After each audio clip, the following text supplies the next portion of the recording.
How's it going? I forgot to ask Pretty you. good. I forgot to ask you beforehand. Did you download Skype? Shout! No, it's I okay. knew I was forgetting something. Hey, that's all right. We'll just keep going then. I won't call you back. I was about to try and see if you were on there, but no worries. We'll just Nope. get going from here. Oh, I'll just check on my settings. I'll just see if my phone will let me do it because I have that do not disturb thing on. It won't let me access my apps while I'm going like 50 miles or faster.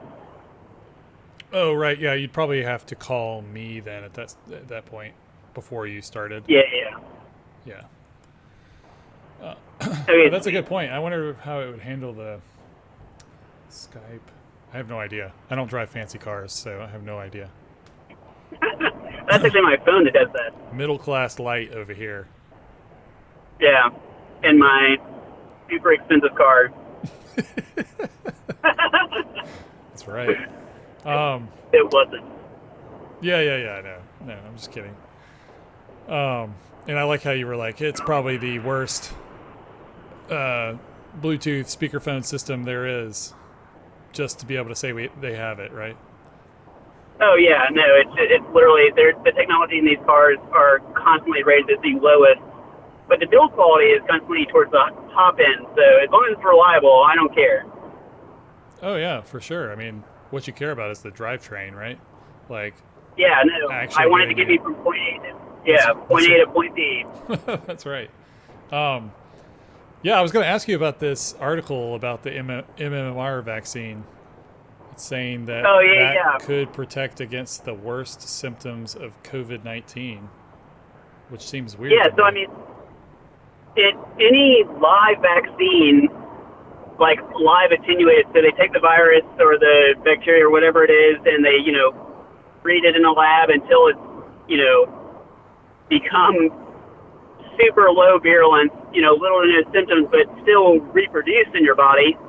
And any vaccine that does that will activate your innate immune system, right? So I'm not an immunologist, but like your different killer cells, stuff that eats anything, that then presents it to your adaptive immune system to then create, adaptive immune that's directly responding to that, pathogen or thing. So yeah, even like live. Okay, so what you're saying is essentially, working out ahead of time. It's like ramping up its munitions against COVID, even though it's a different virus. Interesting. Yeah. So it's if you did a live flu vaccine might be just as effective as the MMR. Oh. Yeah, I mean anything like that because your body's constantly getting challenged. The biggest part of your innate immune system is your skin, right? It keeps everything out, and there's enzymes on your skin that destroy bacteria and all sorts of stuff like that. But if you can get something in you that's kind of giving you a really low level infection, your innate the cells that make up your innate response will kind of fire up, and will protect you against no matter anything that's coming into your body. Yeah. So I mean, essentially, it's eat dirt and you'll be healthier. Yeah, no, yeah, exactly. It's just kind like the, Amish Hitterite. Yeah, don't eat too much dirt. There's anthrax in there. Sure. Anthrax, yeah, okay. But yeah, like the Hitterite and Amish communities have, lower autoimmune, like asthmas and psoriasis and stuff like that. And I think it's because they, actually interact with the environment on a regular basis instead of our little sterile homes we retreat to every day, from a sterile office to a sterile home, and once a week we're outside. Yeah, I think you told me at some point that a large reason for a lot of our like what you listed, those kind of problems, it didn't come about until the mass adoption of the dishwasher. Oh yeah, psoriasis. Yeah, that was a really crazy study for children. So psoriasis in children specifically. Really? Yeah, so you're like sanitizing your dishes too well. No way. Huh. Yeah, it was a large observational study, but it's still it was adequately powered to detect the difference they found. Interesting. Yeah, so this was odd though. Like, I don't know enough about the MMR vaccination, and maybe it said in the article, but it's been the entire day since I've read it. Oh yeah, I mean, so Well, I was going to ask, like, Measles, mumps, and rubella. yeah, don't Um, we get that when we're young, like as a kid, and then maybe there's a booster at some point? How? Yeah, so certain people get the booster more so than other people. Most of your primary care physicians probably aren't going to ask a 30-year-old like, "Hey, you're due for a booster for this." Oh, really? But yeah, it's not. I mean, I'll have to look at the USPSTF, so the United States Preventive Care Task Force thing, but I don't think it's on the recommended. I could be wrong, but like you get your tetanus booster every 10 years, and then depending on your age, you get different vaccinations. Like once you hit 65, you get the Prevnar 13 for pneumonias and stuff like that. But like I said, the MMWR, that's the CDC thing. I always mix it up. MMR vaccine is, doesn't cause autism and is super safe. So it would be nice if it was somehow related to preventing severe COVID outcomes, and might be part of the reason why children maybe aren't seeing these severe outcomes. That's pure speculation, no data to back that up, but Well, it is definitely a if vaccine you it's- get it in childhood. wouldn't you be able to tell that because the whole world isn't vaccinated with MMR, right? So, You'd hope, but no. Like I guess so. Ever since that, the whole autism thing, like we, dropped on a lot of, I think MMR had nearly 90% uptake, and it took a pretty heavy hit over the last decade or so as far as the number of people who get it. right. Well, I mean, I could assume, let's assume that all Americans get it as children. Could you assume that every, third world country would be the same way? Wouldn't you be able to see if this were something that seemed to be protecting children? Wouldn't you just be able to know that from the outset? Like that seems So like more kids in third world countries are having more severe symptoms or outcomes. So in those low-income countries, they don't have the infrastructure to collect data the way we do. So making the direct comparison, unless you go there to do the study and bring the resources needed, That makes sense. it's really hard to make those comparisons. Okay, well that does make sense. But even if you did two developed countries that were collecting data, I mean, compare to developed countries that have different rates of vaccination for MMR, wouldn't you be able to have that data, make that comparison? Yeah, so you could do it kind of retrospectively like that. It would be retrospective studies have a lot of risk of bias, and you don't want to account for any Yeah, of the because other you could underlying. you could cherry pick the countries you want to compare and then make your data. Well, yeah, that would be a big no-no. But even if you Sure. systematically look at all of them, Right. they're Okay. they're cultural and societal things that you can't really control for in that kind of study design. Huh. Okay. Yeah, this is saying that it looks like it's recommended in children. They get 2 doses. This is from the CDC site. It was the first result when I Googled it. But the second dose, first from 12 to 15 months of age, and the second dose Yeah, is 4 to very 6 years of age. And then children can receive the second dose earlier as long as it is at least 28 days after the first dose. And then students at post-high school education institutions who do not have presumptive evidence of immunity. I don't know what that means. Like, how would you determine that? So that's either you've already been infected with measles, mumps, or rubella, or you've had at least one of the shots, Okay. in the vaccine. So I mean, those are all immunizing infections, right? That Or makes measles sense. is. I don't know about rubella, but measles and mumps, you get them once, it's kind of like chickenpox. You're more or less good. Right. Well, isn't the chickenpox the situation with that stays with you, right? You're just sort of a Oh yeah. No, it chills out your you're in your central nervous system. That's where you get shingles from. That's why it's so insanely painful. oh wow. But yeah, that's the same virus that you never get rid of. If once you have chickenpox as a kid, it could re-manifest, I guess. I'm kind of the thought that when a lot of viral infections, you're never really truly rid of them. Okay. That's just kind of That's true of a lot of viruses. not, I mean, like, it's true of what? a lot of viruses. Okay, that makes sense. Like herpes, or uh, what are other viruses like that would stick around? I guess you're saying that HIV, most of them, like anything you get that's viral, will kind of anything stick you around. get, yeah. Interesting. But your It's body something gets for ahead another. of it and keeps it under control, so you aren't symptomatic or having problems from it.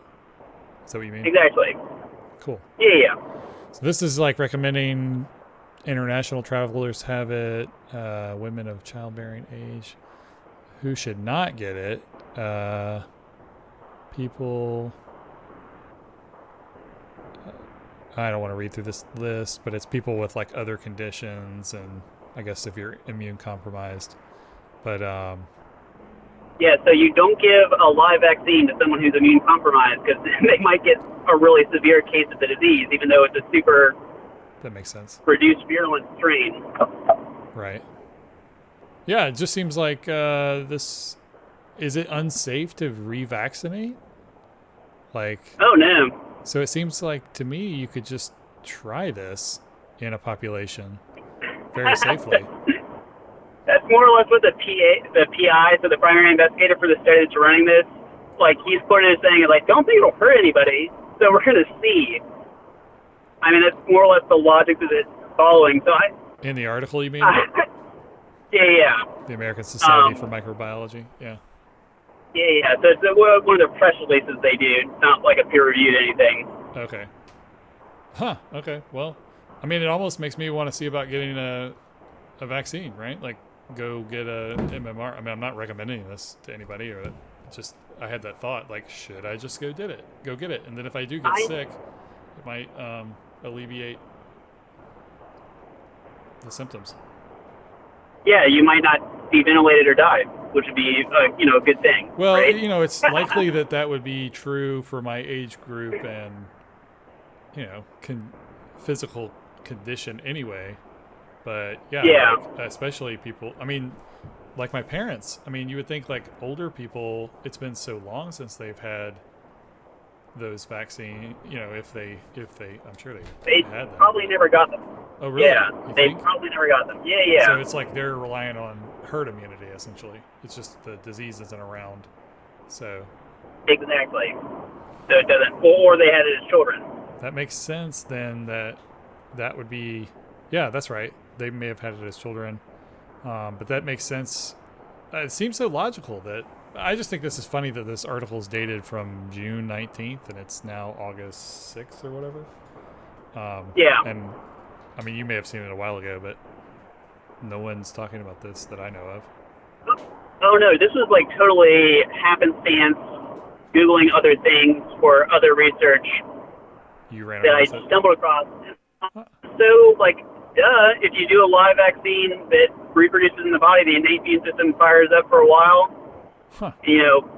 I'm curious to see how long the window of protection would be, but I have heard anecdotally about nurses up in New York and New Jersey, around there, were getting this vaccine. Oh, really? Yeah, it's kind of like, who knows, I guess a little bit of, crossing the fingers. Like, it's like, I think the complication rate for that vaccine is like 1.3 million for severe complication of some sort, yeah. patients. Yeah, exactly. So, I mean, that's extremely low risk. Yeah, if you're going to Now, there's other, yeah. So, yeah, there is no free lunch. There's always going to be a risk. You got to hit that equipoise, whether the risk is worth it or not. Right. Very cool. Well, that's pretty good news, I would say. We'll see what comes of it, if anything. Yeah, hopefully the trial will be done here in the next couple of months, I think is what the article was saying, or it was starting in the next couple of months. I can't remember now. Yeah, so many of the schools, a lot of schools are either doing the virtual school or they do some combination. And I guess I don't know of any school that's like, we're only opening with no option to do virtual, because I think that's almost like a legal, like we don't want to get sued. We want to give people the option, I would assume. So, You think that would be Jackson the case? City, I don't know. Jackson City pretty much came out and said, we don't think parents are capable of teaching to our standards. And they only offered in person. And our friends' kids go there, and CNN, MSN, BC, Fox News, all those people, like a whole bunch of national news people were there on the first day asking parents how they felt about it. Right. But that's the only public school I know of that's doing. Well, I was just thinking no from the standpoint of like even a private school, like a lot of private schools they're under pressure of like, hey, if we go virtual, are we showing enough value for the tuition that's being paid? And I would tend to, I don't know, but you would think that you would want a tuition break if your kids are having to stay home and like do the virtual learning thing. But so they're pressured financially to try and go back in person, but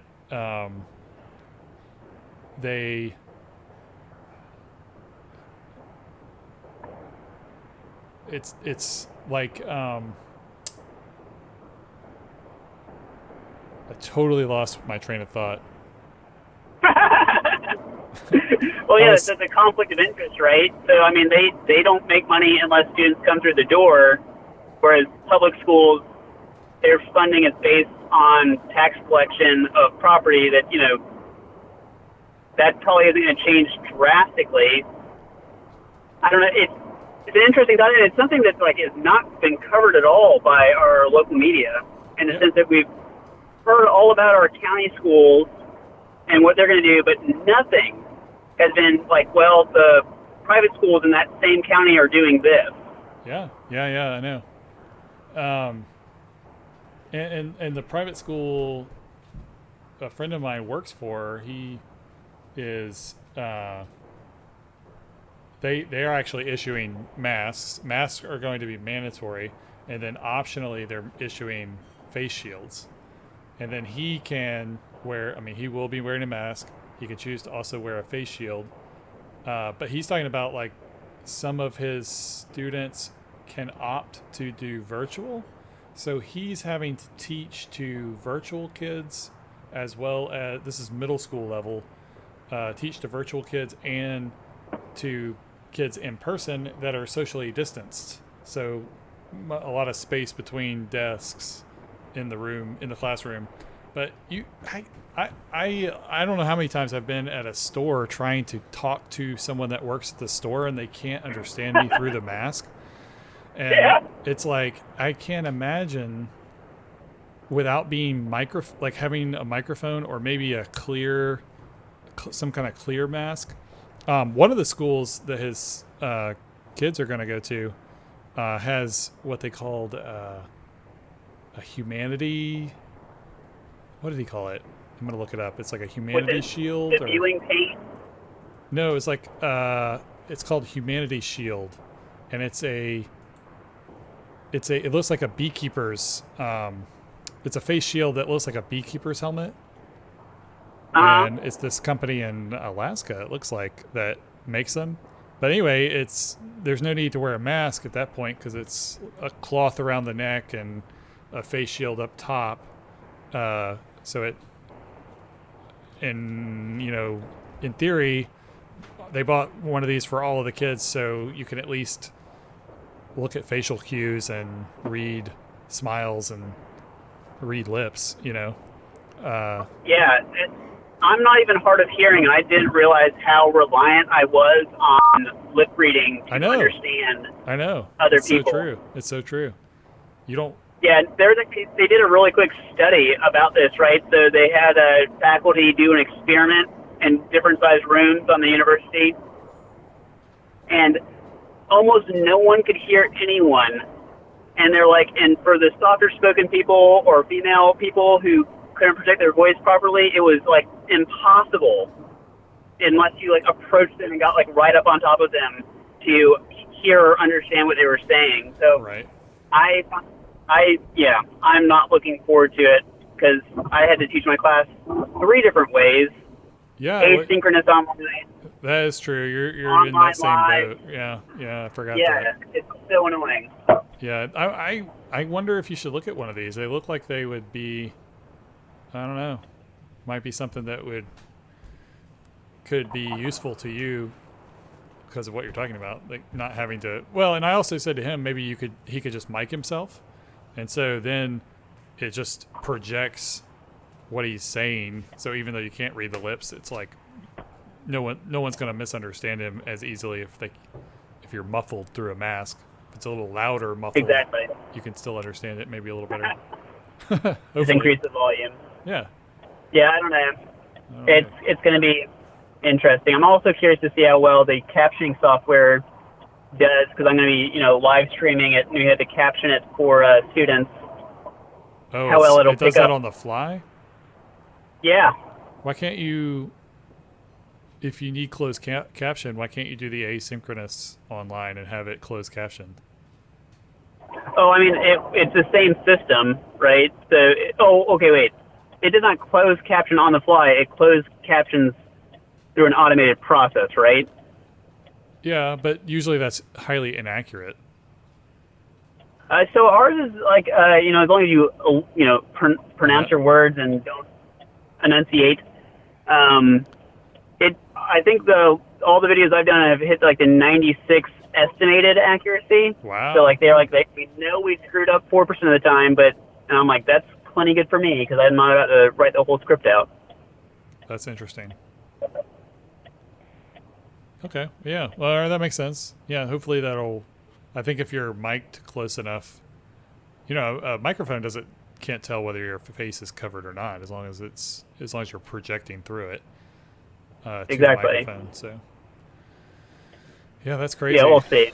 Yeah. Let's switch gears and talk about the economy. Like, I know all this is kind of related, but I was wanting to talk to you last time about the Fed, and I'm trying to get that access to that article now. But essentially, the Fed, it sounds like they're trying to ramp up inflation. They're actually chasing inflation. They want to cause inflation and see it happen. But it sounds like that sounds so scary to me, because it sounds like like, hey, I want this fire of just this certain size, but I'm going to use the biggest, baddest like flamethrower I can find and start this little fire. You know what I mean? Like, yeah, and on dry ground. And with no my water. my only weapon is the flamethrower. I cannot use the water hose. Yeah. No. Yeah. My dad was super paranoid about this, and I guess he was rightfully justified to be. He's like, "Oh, hyperinflation, it's coming," and I'm like, "Oh, great, thank you, Dad." Yeah, I mean, I don't know. Nothing. Is hyperinflation really going to be like certain? Is that something that's? Oh no, I mean, Well, it's his prediction. Yeah. I know, I get it, but I'm just meaning from the standpoint of like level-headed, analysis, I guess, is what I'm looking for. Like, it seems to me that it would be a risk and something that hopefully they are at least accounting for, right? Like, they're thinking about that.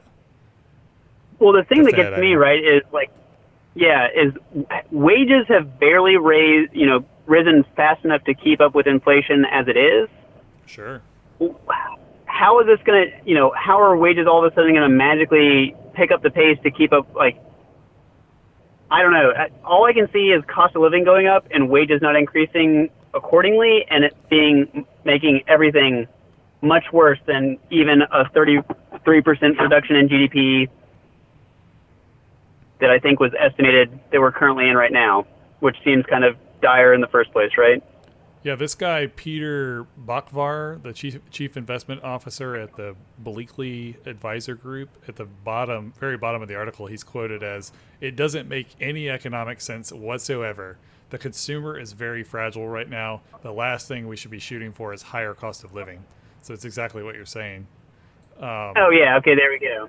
So I just think that, I get what they're trying to do is inject confidence, say, hey, we're going to do everything in our power to keep things going. You can count on interest rates staying low, and we're not going to we're not going to raise interest rates until we see at least their target is at least 2% inflation. Let's see. Economists point to a move to average inflation targeting in which inflation above the central bank's usual 2% target would be tolerated and even desired. So I think they're saying between 2 to 4% inflation is what they're aiming for. I'm glossing over this kind of fast, so I don't know if I get that exactly right. Yeah, welcome inflation range of 2 to 4%. But see, the other thing is, last time we had 2, 3, 4% inflation. I don't really know when it was as high as 4%, but I do remember days when you were getting 4% or more in a savings account, which is not actually that much, but you were beating inflation in your savings account. Right now, it's like, even though inflation's really low, you're still losing money saving it. I know that stimulates the economy, in a traditional savings account. Yeah, like even in a high yield savings account, what are they still under 1% now? Maybe you can find one slightly over 1. I don't know.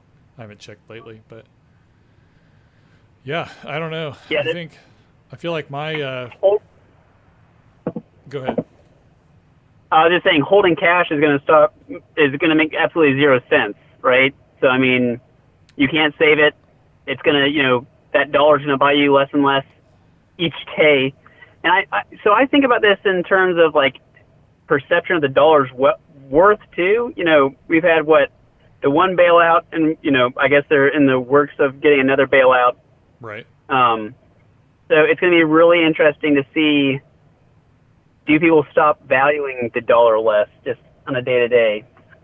Do they start valuing it less? Like, is it yeah, I heard a guy say once, if you have, say there are $100 in the whole world and you own $1, and then all of a sudden somebody prints another $100 and distributes them around the world, and you still have $1. Yeah, like, it's half as the value, right? Yeah, so it's like, unless that, I mean, that's not a perfect analogy, but it still helps you conceptualize pumping. What was it, 2 trillion last time? I don't even know, the number is so big, but I think this one was, the Democrats wanted 4 trillion, the Republicans wanted 2 trillion, and they're somewhere at like the 3.5 trillion, I think was the last thing I heard. Yeah, it'll probably end up somewhere in the middle of that. And yeah, and granted, like, there are a lot of people without work and are really suffering, so I can see it. Just sometimes I'm like, it doesn't seem fair to just give everybody money, because if you're not in need of it, why should us as a collective devalue all of our money more? But at the same time, the only way to be fair is to give everybody the same amount. So I don't know. There's no good solution, but I guess what I'm trying to, how I'm always thinking about things is like, how do you and I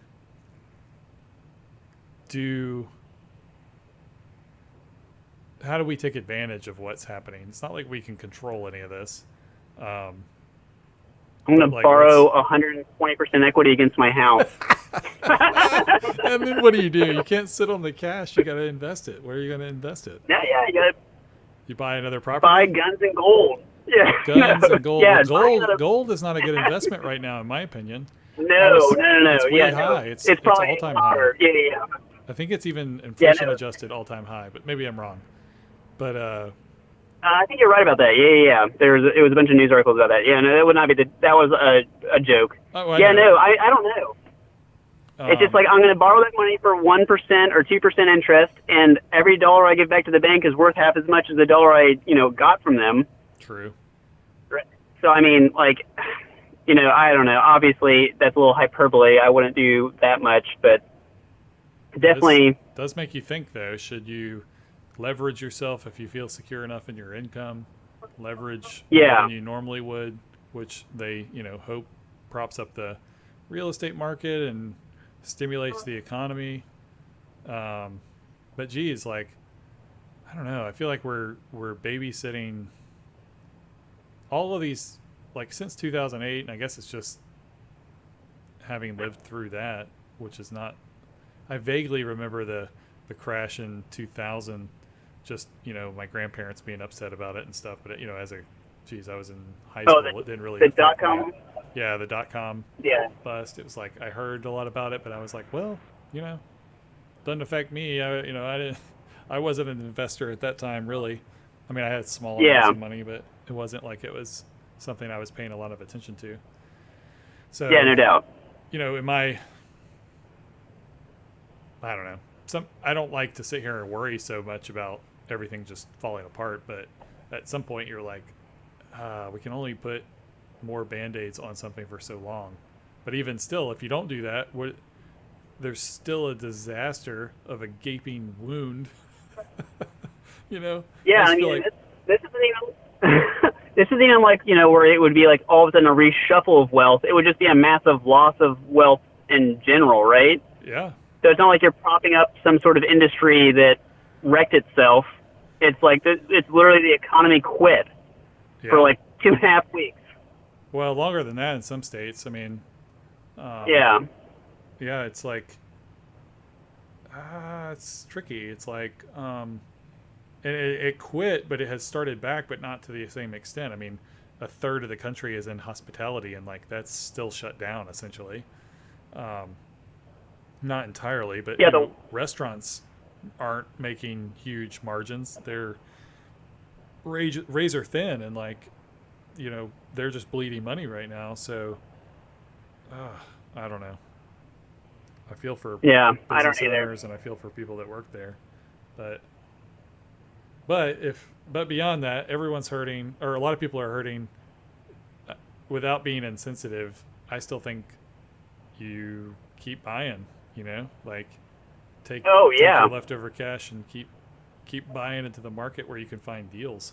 And part of me is wondering, like, as a strategy, I feel like I need to start being better about buying individual stocks and not doing the index investing as heavily. Maybe shift away like 20% into individual stocks that I have more control over, and maybe see if I could. I just feel like eventually we're going to get to the point that if everybody indexed, it would just be a mess. There's some quote by Bogle where he says if everyone indexed. I don't know. I'm like 50-50 right now, I guess, between index and kind of those the buying a million different things picks, at one time. Yeah, I'm almost. Yeah, and I'm virtually 100% individual. Yeah, maybe 95% indexed, and I prefer it. I like that methodology because it takes my emotion kind of out of it. But yeah, it'll be interesting to try and adapt. I still think. I don't know. I feel like there's going to be a lot of opportunity, and I think, we were talking about shift of wealth. It's like what should happen is the market should crash, and then younger people should be able to take advantage of that and really be set years and years from now. But you have so many baby boomers that would destroy, and then that would end up. It's not like it's not like the younger crowd. I mean, you could argue that the millennials, which we are millennials are getting screwed because we aren't being able to take care, like the market's being propped up, so we aren't being able to take advantage of a really good deal. But we're also not being screwed in the sense that our parents aren't being wiped out and we're having to take care of them in a general sense. Right? Yeah. Not especially parents that aren't. Yeah. Yeah. Parents that aren't in that same situation. I mean, income-wise, there are a lot of people that, even in retirement, live paycheck-to-paycheck style stuff. So that would be terrible. I don't know. I have pumped the brakes pretty hard on buying stuff lately because I still do like dividend reinvestment, but I feel like we're on this little bubble that keeps on blowing up, and I don't see any more air to go in. And then with this inflation stuff, I'm like, okay, so my buying power is going down if this inflation goes in, but I feel like there's still going to be a huge equity loss at some point, right? Yeah, I keep going back and forth in my head about real estate, like dumping more money into like REITs because they were slaughtered for a little while. But I mean, industries, like there are a lot of different sectors within REITs that aren't as destroyed. But even if you're talking like the worst of the worst, so like, and maybe this isn't actually worst of the worst because I haven't analyzed it enough, but like say you wanted to invest in malls, like, and you chose a mall REIT, like on a long enough time horizon, as long as the company survives, that could be a great buy. I mean, it's risky, Yeah. but if I mean, that, they're if that repurposing index, malls. you're talking about an index of a bunch of different REIT companies that are collecting rent on malls. Like, I really think after this, I don't know if people are really going to necessarily change. Like, say it goes on 5 years or so, something kind of long. Oh man. Let's just assume, like, that's really bad, right? That would be a really worst case, wouldn't you That think? would be terrible. Yeah, Okay, yeah, so yeah. like, I don't know and that by worst case, but that'd be meaning, a bad case. I do think a bear market would last at least that long. But let's say all through the bear market, you're dumping money into mall REITs. Maybe that's a terrible plan, so do not do this. But let's say you did. 20 years beyond that 5 year mark, are people going to want to go to malls? I think they probably do. I don't personally, and maybe I should pay more attention to that and think about the demographics of it because maybe young people really aren't doing it. But what if malls kind of become places where you go eat and you see a movie and it's more of a experience venue than just, I mean, you could have places to play golf, all those kinds of things in those buildings that do exist. They just they would shift their model. And so that's a lot of ifs, right? Like that's not how I would want to invest because that's more speculation. But Yeah. what sectors are hurting right now? Financial, banks are hurting, but banks aren't going anywhere. They have tons of cash on Yeah. hand. Real estate is down just because of like people not being able to move around. So that's hurting. But then, and I'm talking from the standpoint of REITs. And then also, Yeah. like, if you think about personal real estate, they talk about a impending mortgage crisis. Like, I feel like in the next few quarters, we're going to see some deals in different things. And maybe it's not, like you said, it's high. It seems like we're at a peak. So I think everybody's kind of waiting for that corner to turn, and then try and take advantage of on the way down. And just, I don't know. I just feel like if I just continue to buy, even if I'm buying high, it's too hard to time. But if I'm buying high, Oh yeah, and it's I just impossible. continue to Yeah. dollar cost average into stuff like that 20 years out, you're going to be way better off than if you just sat and tried to time the bottom. But maybe I'm wrong. I don't know. Yeah. No, I'm definitely not. I don't think I'm trying to time it. I'm just not putting anything extra Yeah. in right now. I guess that makes sense. Yeah, I'm actually doing the same because I have things I've been buying, but like as soon as like I'm not buying dirt and block for my retaining wall and all these extra expenses that aren't normal, I'm going to go back to putting extra in. And I think I noticed myself through this whole crisis that I was watching for the down days and I'd want to buy when the market was down. And I'm like, I'm timing the market. I'm just kind of doing, I don't know. I'm still trying to time the market. I just need to Micro-timing stop it? doing. Yeah, Yeah. it's like stop doing that. Just let it, like. And then because from the beginning I told myself I wasn't going to do that. I said I was just going to buy on Wednesdays. Because somewhere, sometime I had read an article that seemed like a good, statistically speaking, over the history. Yeah. that was like the best time to Yeah. buy. It was Wednesdays, which kind of makes sense because like you're less likely to have a holiday interrupt trading. Yeah. And like, I don't know, stuff like that. So I went with that strategy, and then like Wednesday would roll, and I'd be like, yeah, but it's up today. I bet it'll be down tomorrow. Let me wait and see. You know? Yeah, It's no, terrible. that's the mental trap of timing it. Yep. If it's down and I have extra cash, I'll buy extra. If it's not, then I'll just put in what I was, planning on putting in the first place.